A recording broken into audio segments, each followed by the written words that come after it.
Saya ingin menjelaskan peristiwa demo mahasiswa dan masyarakat tentang penolakan RKUHP dan UU KPK pada tahun 2019. Pada Kamis tanggal 19 September 2019, demo mahasiswa dari berbagai kampus melakukan demonstrasi di sejumlah wilayah.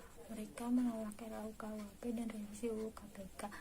Mahasiswa dari berbagai daerah kompak untuk berdemo. Mahasiswa yang tergabung aksi ini berasal dari ITB, Trisakti, Unindra, UI, dan masih banyak lagi, beserta para masyarakat.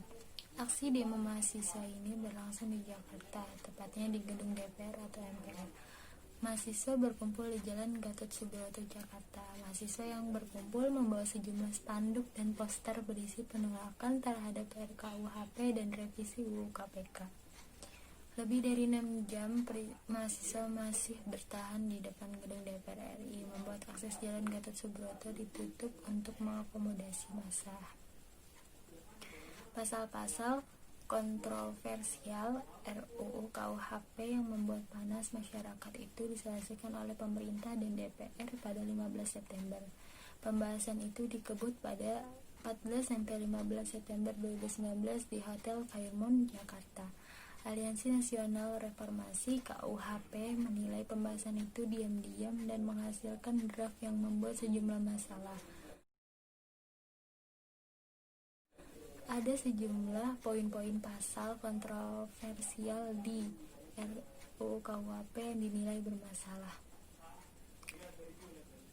dan membuat demo ribuan mahasiswa di berbagai kota, yaitu 1. Pasal RUU KUHP soal korupsi yang membuat hukuman yang lebih rendah daripada UU Tipikor.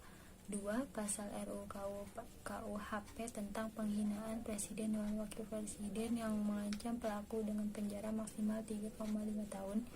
Yang ketiga, pasal RUU KUHP tentang makar yang bisa diancam hukuman mati seumur hidup atau buih 20 tahun. Yang keempat, pasal RUU KUHP soal penghinaan bendera. Yang kelima, pasal RUU KUHP soal alat kontrasepsi. Yang keenam, pasal RUU KUHP soal aborsi. Yang ketujuh, pasal RUU KUHP soal gelandangan. Yang kedelapan, pasal RUU KUHP tentang zina dan kohabitasi. Yang sembilan, pasal RUU KUHP soal pencabulan. Ke-10 pasal pembiaran unggas dan hewan ternak. Ke-12 pasal tentang contempt of court, pasal di RUU KUHP tentang tindak pidana narkoba.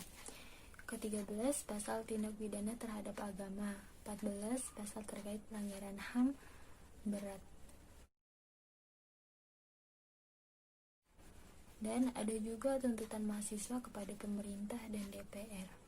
Pertama, mendesak penundaan dan pembahasan ulang pasal-pasal yang bermasalah dalam RUU KUHP.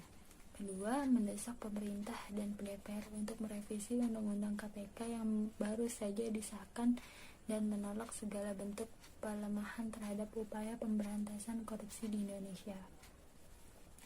Yang ketiga, menuntut negara untuk mengusut dan mengadili elit-elit yang bertanggung jawab atas kerusakan lingkungan di Indonesia. Yang keempat, menolak pasal-pasal bermasalah dalam RUU ketenagakerjaan yang tidak berpihak pada pekerja. Yang kelima, menolak pasal-pasal problematis dalam RUU Pertahanan yang merupakan bentuk pengkhianatan terhadap semangat reforma agraria.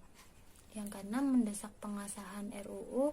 Yang ketujuh, mendorong proses demokratis di Indonesia dan menghentikan penangkapan aktivis di berbagai sektor. Setelah serangkaian partisipasi demo yang dilakukan di berbagai daerah, Ketua DPR Bambang Susatyo angkat suara. Ia mengatakan bahwa semua rancangan undang-undang yang ditolak mahasiswa sudah ditunda. Namun belum dipastikan penundaannya sampai kapan. Anggota DPR yang bertugas sampai 30 September tidak bisa menyelesaikan, maka akan ditunda ke periode selanjutnya.